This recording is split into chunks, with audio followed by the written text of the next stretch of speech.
Once again, I introduce myself. My name is Alfred Alovala. Christ is Lord and Savior of my life. I serve in this church as an elder, and I find it as a privilege.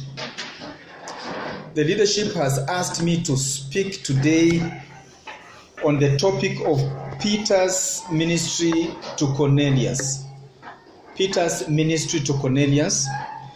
And our topic, our passage that we are dealing with is so big that we will not read it this morning, rather this afternoon.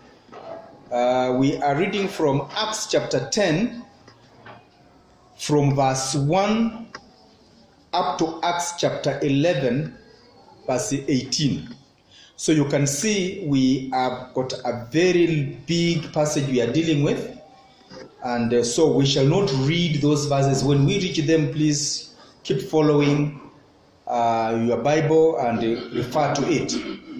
It will also be advantageous to those who have Bibles, manual Bibles, with maps at the back. So if you have using your camera, your phone, your whatever, you'll be slightly disadvantaged today. Such challenge, you'll be walking with the real one. I know that's also real, but that's fine. Now, Acts chapter 10 from verse 1 to Acts chapter 11 verse 18. But let me recap what we did last Sunday so that those of us who may not have been here, we can be put to speed. In chapter 9 from verse 32 onwards, Peter has decided to go from Jerusalem to take a stroll and go and encourage the saints in a neighboring town called Lydda, Lydda.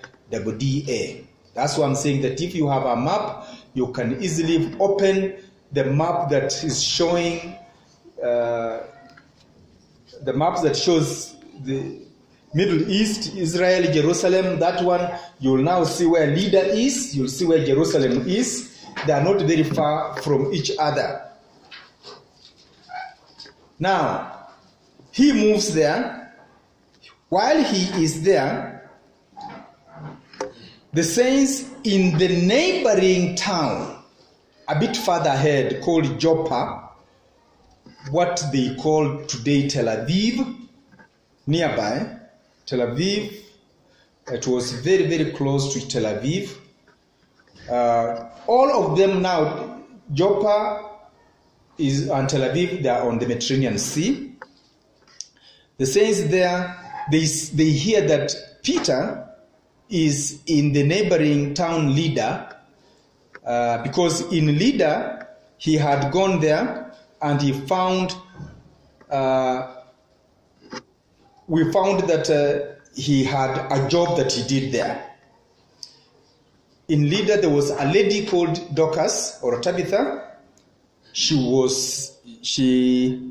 had died, and Peter was sent to come and pray for her. While in Joppa, God sent for him to visit Cornelius in Caesarea. I have given you a summary of, and if you look at the maps again, you'll see where Lydda is, where Joppa is, and where Caesarea is in the map at the back of your Bible, just in case you have that. That was what we learned last Sunday. Of course, what lesson do we draw even this morning from such movement? The lesson we learned here is that I must listen to the leading of the Holy Spirit in responding to what God would like me to do and go to do.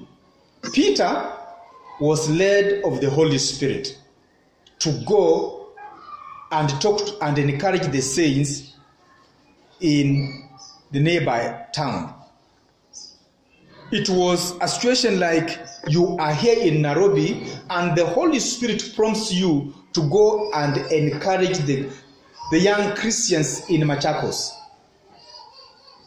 So while you are in Machakos, you pray for somebody who is paralyzed there, he gets healed. says in Voi hears that, hey, you are in Machakos, so they send for you to rush to Voi to pray for a lady who has just died. And you go there, you pray for Dorcas, she resuscitates or she wakes up, and the saints in Mombasa hears that you are actually in Voi, and you need to go there. Look, all this time when you left Nairobi, nobody told you you'll end up in Mombasa. Have you ever experienced a situation whereby you look at it and say that, by the way, I never knew I will be doing what I'm doing in 2017. The things led one to another, and now you are where you are. You never knew you will be, say, even in the Buruburu Baptist Church doing what you are doing. One thing led to another, and another one led to another. So, when we look at verse 1, chapter 10, verse 1, Cornelius was a Gentile in Caesarea. When you look at verse 1, Acts chapter 10, verse 1, we won't be reading all of them because of the time. There was a certain man in Caesarea called Cornelius, a centurion of what was called the Italian regiment. In other words, this was a military man. He was there. He was living. If you travel to Israel, you will always be taken to Caesarea on the Mediterranean Sea, a very vital place. It has got a lot of significance in the Christian world. Verse 2, he prayed regularly as the Jews did several times a day. So this man, this Cornelius, was not a Jew, but he prayed regularly, many times a day.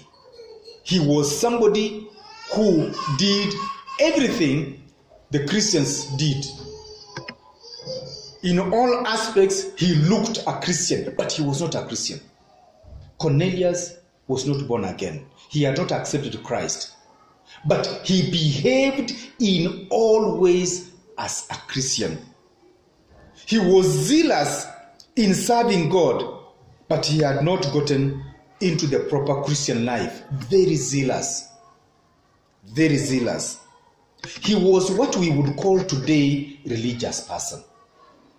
You know, have you ever seen somebody? He does not miss church every Sunday. He does. He gives when the people are asked to give. He even may sing in the choir. Even he does everything. They want someone to do this, he's there. In the church, they want someone to come and arrange the chairs and to do everything, he does it. Somebody who in all aspects is religious. That was Cornelius. You know, my wife would remember this story. When we were at campus, we had a gentleman who was not born again. And this guy, that time we were boyfriend, girlfriend. We were not yet married. We were people who were looking at each other like this, and then we smile. So they used to walk in a clique of girls, and we were in a group of guys. So there was this guy who was not a Christian, but he behaved in all ways as a Christian. Look, you could not tell he was not a Christian. So I didn't know, but I later learned from her that the ladies used to call her Nairobi Times, because he used to buy a newspaper the one which we call Nairobi Times. It's no longer there now. The old people may remember such a newspaper. But then, since we were very jealous of the Christian ladies, we were always watching to ensure that an un-Christian doesn't come and prowl on our ladies and take us. So we later discovered that this guy actually was not saved. You know, your actions will always reveal you given time. Of course, now the lady he was aiming at came to know that, men always believe that the Christian ladies are good, they behave well, they are good for wives. But the men, for them, they remain non-Christians, but a Christian lady will be a nice one. So Ladies, if you are not married and you are hunting, be careful. There are very many wild animals out there. So, Cornelius was a religious person. Very religious. He did everything that could be done by a Christian. In fact, for him, he had gone a step ahead. He did even more than that. He even used to pray, seeking God and talking to God. The Bible does not tell us what he used to pray about, but the Bible tells us that he used to pray regularly. He was very zealous for the Lord. How is my prayer life? How is your prayer life?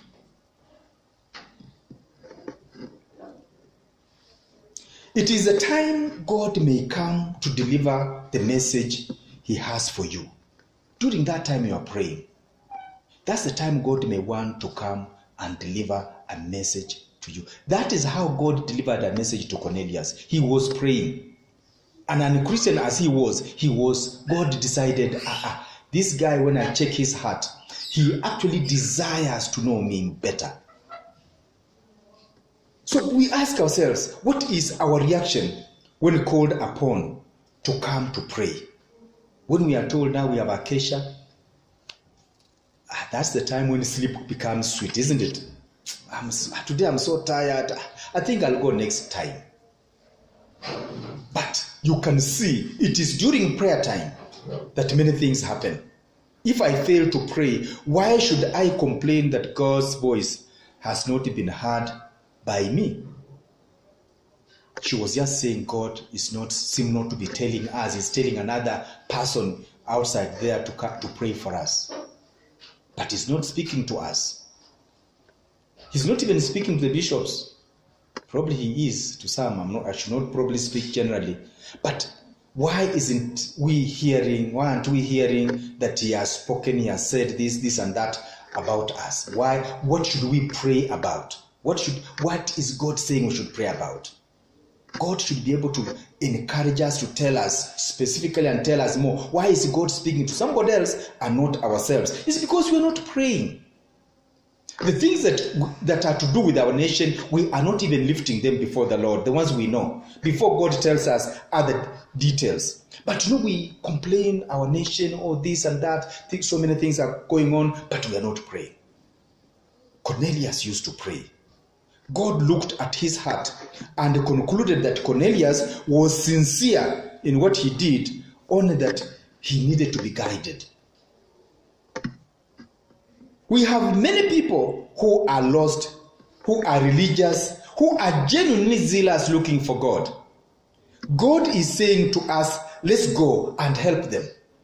God may even prompt you to go and witness to your neighbor, but me, I don't know. Let somebody else do it. If Peter was to say that, then Cornelius will not have been reached. Then even the saints in Lydda or Joppa, they will not have been reached. Are we available to be sent by God? When you look at verse 4 to 8, Acts chapter 10, verse 4 to 8, God sent an angel to Cornelius and informed him to send for Peter. God sent an angel to Cornelius. Here is somebody who is not born again, who is not saved, somebody who is zealous. God says that, okay, I know what you are looking for, you are searching. Let me send to you somebody who can come and explain to you clearly the things that you need to know. Do I have a heart to receive from God? Cornelius had a heart to receive from God. Am I ready to hear God? How are you placed spiritually? If God came to speak, can you hear? By the way, if we had 10 or 2 radios in this room, you can tune to various wavelengths and various stations can be heard at the same time, isn't it? But at the moment, we can't see the waves. We can't even hear the voices from the radio. But there are waves here, things are being spoken by radio stations, but we can't pick them. The same spiritually. The word of God is available, but we are not tuning ourselves to the wavelength so that we can arrest what God is telling us so that we can decipher and use it today. Can I differentiate God's voice from Satan's one? Do I give God the chance to speak to me by being in activities conducive to God to come, so that God can come to me? Or am I too much into activities when God says that I cannot even go in the neighborhood of that particular meeting? You know, I've told you this one several times. We went with the guy who used to train us intercession called Shegun somewhere, and the bishops, the pastors were doing many things which were not right. They were more into eating and not even sharing the word of God. So he whispered to me, let's get out quickly before Jesus comes and he finds us here. So we excused ourselves and left. You know, God can find you to when he's sending the angels to come and punish people. You might be found in that group and be punished together with them. So what group are you in? Can God find you in a place, your talk, your language, your prayer life, so that he can say, yes, I want to associate with you? Cornelius was unsaved as he was, but he had a spirit which could get the wavelength of God, and God could speak to him. He also acted on the message that God gave him immediately.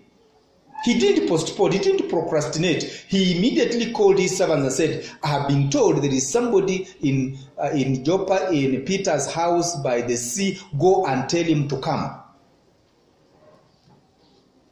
How many situations has God brought me and you our way, but we find that we have frustrated them? God brings situations our way, but we find that we have frustrated them. We frustrate them, we say we don't want, we procrastinate, we don't even want to follow up. Do we listen? Do we hear God? Are we praying? Are we searching? Do we desire to know God? Cornelius was. Look, God prompted Peter to feel that he needed to go and encourage Christians in Lydda. When you look at even just chapter 9 verse 32, we did it last week. Now came to pass as Peter went through all parts of the country, that he also came down to the saints who dwell in Lydda. There he found a certain man named Aeneas, who had been bedridden 8 years and was paralyzed. You know, he just went, the Holy Spirit just led. He did not know he was going to meet somebody paralyzed so that he can pray for him. He just was prompted and he went. How many times, when you get the promptings of the Holy Spirit, how well do you respond? Peter responded. When he went to Lydda, he found this paralyzed person, and we learned that he prayed for him and he got healed. When he went there, God must have allowed or pushed the dying of Tabitha or Dorcas in now verse 36. You see, he has prayed for this paralytic in Lydda, and then God prompts for Dorcas to die in the next town. All this was, when you look at it, the Bible does not tell us, but it appears that that was God's plan. Let me just go and encourage Christians. I reach there, there is this one, this paralytic, Aeneas. I pray for him, he gets healed. And then God prompts for Dorcas or Tabitha in the next town, she dies. But people here, I'm here. Then I'm sent for. So I just find I'm going. Reach there, verse 36 to 37 of chapter 9. We saw it last week. Of course, the issue of Tabitha. This was to pull Peter to that neighborhood town of Joppa to glorify his name. So God is pulling Peter to go to Joppa so that he can be near Caesarea, so that he can be able to go up north. When you look at your map, Caesarea is up north of Joppa. But the very initial intention of God was for Peter to go to Caesarea to meet Cornelius, a Gentile. How many God's situations have been frustrated because you never responded? How many have God's situations have been frustrated because I never responded to his promptings? Peter did not frustrate. So it was preparation. This Peter's going to Caesarea and meeting this Gentile was in preparation for the acceptance of Gentiles by the disciples, as later Paul would lead that ministry. You know, Peter was the first one to encounter the Gentiles and go with them, so that now to be accepted that a Jew can meet Gentiles, because as we shall see later, of course later on, God gave Paul that ministry to run with it, and it was from that time that witnessing happened from that time until it came down into Africa and up to your village or wherever you were, and somebody witnessed to you and you became a Christian. So you can see how the sequence things went. How sensitive are you to the leading of the Holy Spirit through the events that are occurring in your life? What is going on in your life? Have you sought God to ask him, why are the things that are happening in your life are happening? Do I complain when others call me to go and help, or find myself in various unexpected situations? When people say, can you come and help me with this and that? I give excuses. Probably God wants you to go, and in that situation, you will be used. In many cases, the Holy Spirit may have prompted you to go, but we do not respond quickly. When we go back to chapter 10, verse 9 to 18, when we consider those verses, verse 9 to 18, let me just read verse 9. Verse 9 says that the next day, as they went on their journey and drew near the city, Peter went up on the housetop to pray about the 6th hour. So you find that while in Joppa, he went at noon to pray on the rooftop. Of course, he became hungry. It was lunchtime, and God used an edible animals to teach him in a trance to go and minister to the Gentiles. God did not tell him, I want to teach you so that you can minister to the Gentiles, but God gave him a situation whereby, as we read last week, dead animals were brought. No, not last week. In those verse 9 to 18, God brought animals that were not to be eaten by the Jews. You know, things like pigs or something like that. Animals that were not supposed to be eaten by the Jews. 3 times Peter said, no, you have taught us that we should not eat such animals. But God told him, kill and eat. So, but later on, when he came down, he found people waiting for him. Of course, that particular time, Jews were not allowed to mix with Gentiles. So God was using that analogy of the animals with the Gentiles that were not supposed to mix with the Jews. Do I have people in my life who I cannot interact with? I cannot go to witness to. Once I feel they should go to hell. You know, there are some people who just think that, in fact, that tribe, I think they should all be. They should just go to hell. They should not go to heaven. Only my tribe. Or there are some people who you just hate, you cannot even talk to. You need to witness to them. That was the situation like the Jews and the Gentiles. I should not meet them. I should not interact with them. What about ourselves? Do we have such people in our lives? During this election time, do you have some people you now have come to hate so much because, you know, they seem to be going to vote for this group and not for this other one? Do you have such people in your mind? God is saying, no, mix with them, witness to them. They are my people. Don't call what I created bad. God is basically saying so. this particular time through this chapter 10. Verse 19 to 23, after the trance, Peter descended from the rooftop to welcome the messengers sent by Cornelius. They had now arrived. God never told Peter that picture that he had shown him in a trance, what it was all about, that he was going to send him to go to Caesarea. God never told him that. But Peter thought through, and the Holy Spirit interpreted for him when he met them. When he went down and he saw these people and he heard what they were telling him, that we have been sent by our master to take you to go to his house, a Gentile, then Peter connected and realized that the Holy Spirit was telling me while I'm on the rooftop that I should not put a barrier between Jews and Gentiles.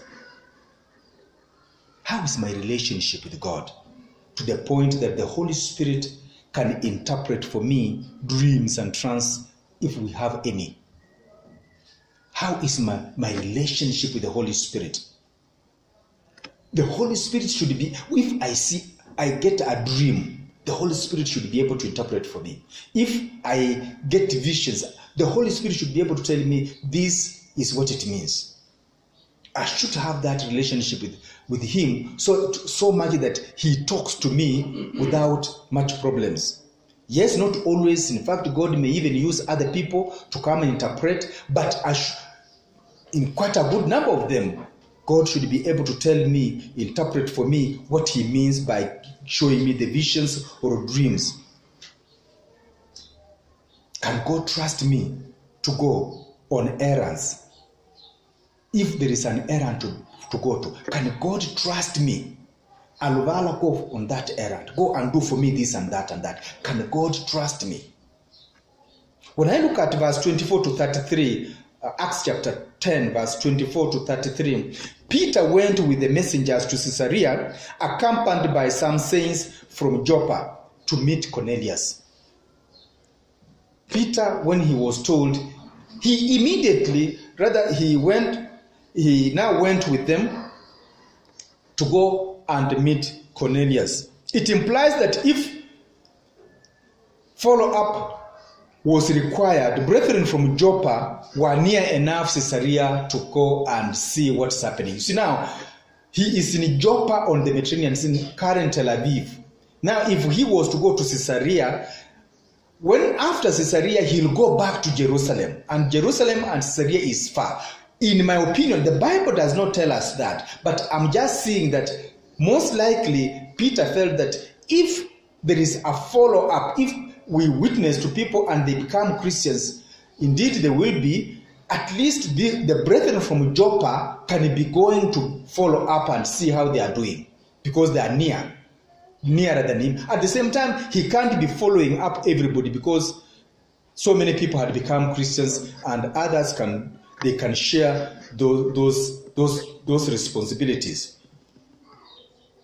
On arrival at Caesarea, Cornelius began to worship Peter, but Peter stopped him. When you look at verse 25, the Bible says, you look at verse 25, Acts chapter 10, as Peter was coming in, Cornelius met him and fell down at his feet and worshipped him.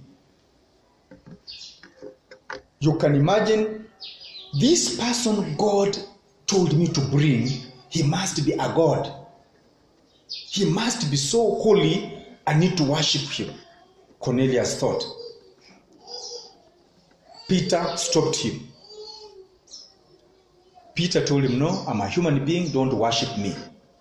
So we need to be broken before the Lord and honor him and him alone. You know, sometimes you ask yourself, how do you feel when people praise you through speech or actions, especially after you have done something, or you have said, you have spoken, or you have done something good, and they really praise you? What is your reaction? You know, very many times it can get to your head. You can start feeling, you see very many people really appreciate me. They feel I'm great. Wow, I'm the best person around. We need to watch that. Or sometimes, do you feel offended if people don't praise you and you thought you have done such a great thing? And people are not speaking, hey, you did it. That was great of you. That's wonderful. If they don't do that, do you feel offended? I don't think I'll come here again. I don't think I'll do such and such because they did not praise you. Either it can get to your head, but if they praise you, or you get offended if they don't praise you. How does it go with you? We need to be broken before the Lord. Peter did not allow Cornelius to worship him.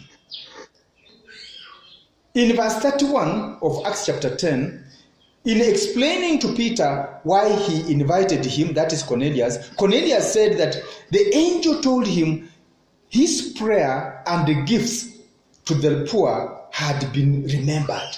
Now he just replayed the whole situation. I was praying and there is this angel came and told me that my prayers have been ascended to heaven and my gifts that I give to the poor has been received. When you read verse 31. But just even going back to verse 2 of the same chapter 10 verse 2, the Bible does not tell us what he prayed for. When they just said that he used to pray a lot and he was very zealous for the Lord. But the Bible does not tell us what his prayer was, what he was asking God or was telling God. But we know it was regular, it was a regular practice, and he gave to the poor generously. So he made many prayers and gave generously, as we see in verse 4 of chapter 10 verse 4, he gave generously and he prayed regularly. That's what the Bible tells us. And this had come to God as a memorial offering. These two had come to the Lord as a memorial offering. Sadaka takatifu. What lesson are we learning from there? We need to take note.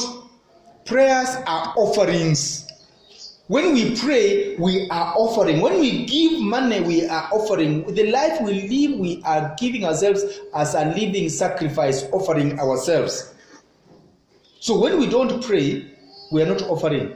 We have stopped our offering. We can continue to offer to the Lord every minute of our life. Here, money. Outside there, our lifestyle. When we see the poor, we can give, and so on and so forth. Some prayers are remembered forever as memorial. Others are to be forgotten immediately by God. Some prayers we offer, God takes them as memorial forever. Because they are coming from somebody acceptable before God, somebody who is serving God, somebody who has made God happy. But others, by a sinner, immediately you offer, he was listening to see whether you are going to say, God, forgive me for the sin I've done. He forgets quickly, he says that one is not for me. Giving to the needy or giving to the food store, like we have it in this church, is an offering. When we announce you are going to give to the food store, is an offering to the needy. And it can reach God as an offering, as a memorial offering. So when you hear such that we are going to give, people are going, we need to give to go to Turkana for a mission. That's an offering. God says that now that they want to go to Caesarea, in this particular case in Turkana, you have given. So you have gone. Even if you don't go physically, your money has gone ahead of you. Again, it can be a memorial to God, or if you give grudgingly, it will be forgotten immediately.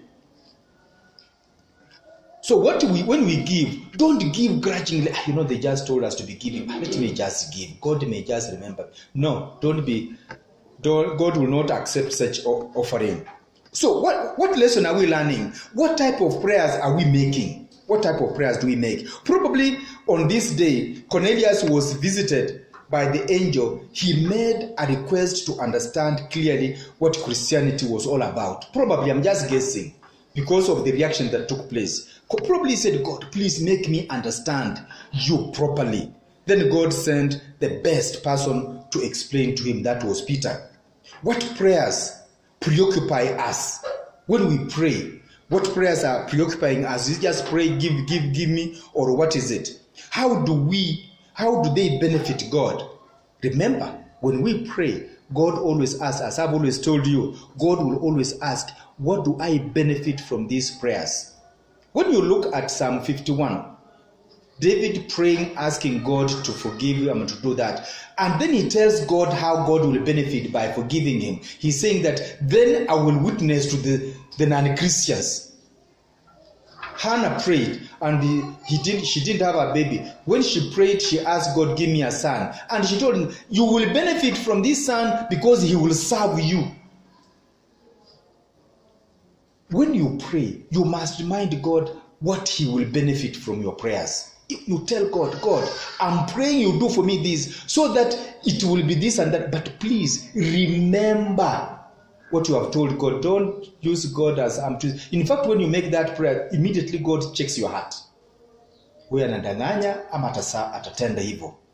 If you are genuine, God will know. If you are not genuine, again God will know. So, what prayers preoccupy us?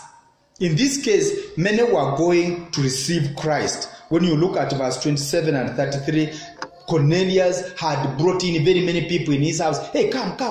I've invited a great man of God. God told me to bring somebody to come and speak to me. You come and also listen. So that God was going to benefit by many people hearing the word of God and getting born again. You can see how God was able to respond quickly because he was going to benefit from it. Peter had gone to Cornelius without full information of what was required of him. He only knew God wants him to go to an un-Jew, which he has agreed. So Peter was obedient. God has told him, okay, you go to this one I have sent you, and he went. When you look at verse 33 to 43, verse 34 to 43 of Acts chapter 10, Peter started to witness or evangelize to this huge group brought by Cornelius plus his family. So you find that in verse 37 to 38, he clearly explained from the ministry of John to what Jesus did and taught. Peter started explaining clearly. So when we go witnessing, we are expected to explain clearly. In this church, even they give you a booklet to know what to follow, so you not even get lost. You will do this one. After you have explained this one, you explain this one. After that, you will explain this one. A very simple, straightforward book. A very small, simplified book. So you don't need to fear that what will I say. So he clearly explained how powerful Christ was with the Holy Spirit. So you find that Peter, his work was just to explain the word of God and explain it very clearly. He explained how Jesus was killed and rose on the third day. That is verse 39 to 41. That one they are explaining how Jesus came on earth. He ministered, he was killed, he was buried, and on the third day, he rose again. But when you look at verse 42 and 43, Peter told this crowd that the disciples who witnessed all the things that Jesus did can confirm that these things happened. It's not a rumor, but these things actually happened. What lesson do we learn from these verses? Peter had facts. Do you and I have facts? We need facts of what we believe in. We need to be able to go and explain clearly. Don't fear what that person will ask. The Holy Spirit will help you. He explained to them clearly and left everything to the Holy Spirit to finish. For him, he just explained. He explained. Do you have the facts you can tell anyone of Christ? Yes, you are here. Yes, you say you are born again. But do you have the facts? Can you tell somebody who is zealous like Cornelius how to receive Christ in a simplified manner? You don't need to be a bishop. You don't need to be you don't need to be a theologian. The little you know, can you share with somebody? Or fear comes upon you, brought by Satan, so that Satan doesn't want many people to get to heaven. That fear that the devil sends you away, does it overcome you to the point that you now find that you are not even able to explain to anyone the issue about salvation. We are expected to explain plainly the gospel and let the Holy Spirit convict. You are not the one who saves people. No, the Holy Spirit is the one. Yours is just a pipe to send out the message. When I look at verse 44 to 48, as Peter was speaking, the Holy Spirit came upon the people and later were baptized by immersion. Look at it this way. Peter had not even told them that now you need to get saved. The Holy Spirit came upon them. Now, when you are witnessing to somebody, you'll find that if you are going 2 by 2, one is speaking and another one is quietly praying in his heart. Then you find that somebody saying, yeah, kweli, yeah, I see your point. The Holy Spirit is convicting that particular person. It's not your clarity or your intellect and how well you know the Bible. No, it's the Holy Spirit who is now convicting that particular person. So while Peter was speaking, these people were convicted. The Holy Spirit came on. They started speaking in tongues. So as you witness, as you are witnessing to the people, the Holy Spirit will be there to convict them. That is why we go out in twos and help one another. When I come to chapter 11, verse 1 to 18, in summary, as I conclude,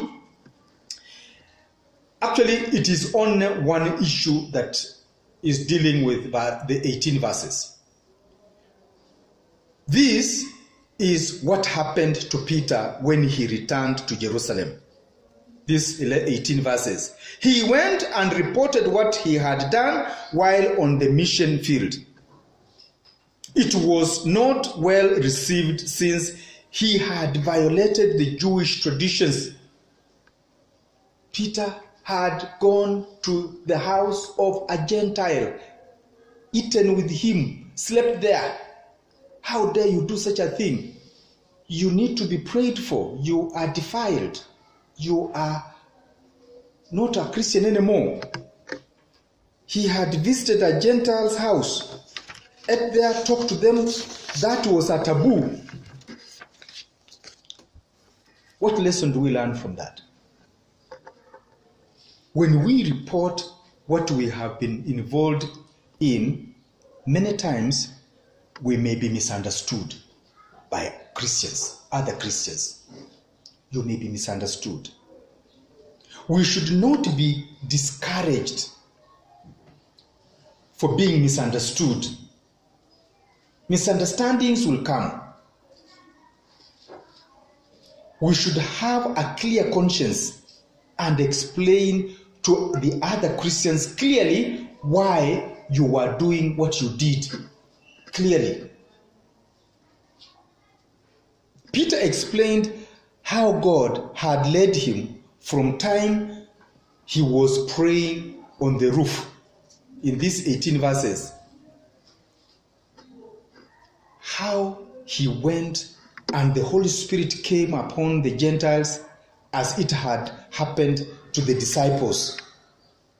The disciples accepted Peter's explanation and rejoiced of what God had done. Now they agreed, they understood, it became very clear to them, oh, we should not condemn our brother. It's okay. God is looking for people to send to the so-called bad people. Bad people by your tribe, bad people by your class, bad people by your friends, bad people. God is looking for people to go.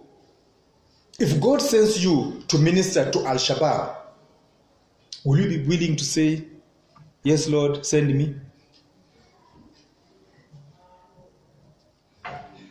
I can read your faces. You don't need to tell me.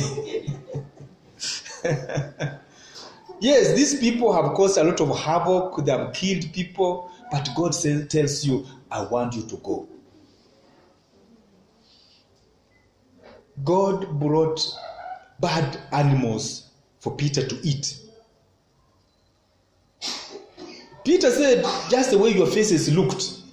Peter said, no, I have never been defiled. The way you said, me and Al-Shabaab, forget it. If God sends you to that group that your tribe hates, will you say you will be willing to go? Our theme is saying, let's go. So let us pray for God to clearly speak to you as concerns the ministry. Let us pray for a heart of flesh to go as opposed to giving excuses. Pray for God to give you wisdom to explain difficult situations you will find yourself in as you serve in God's ministry. God may send you to minister to the opposite sex. Very clearly, gives you clear message, go to minister to the opposite sex, and many will misunderstand you and start to spread falsehoods. Will that discourage you? But it must be God. You ought to have heard God clearly. Pray for God to take over your going out to minister. Let us pray.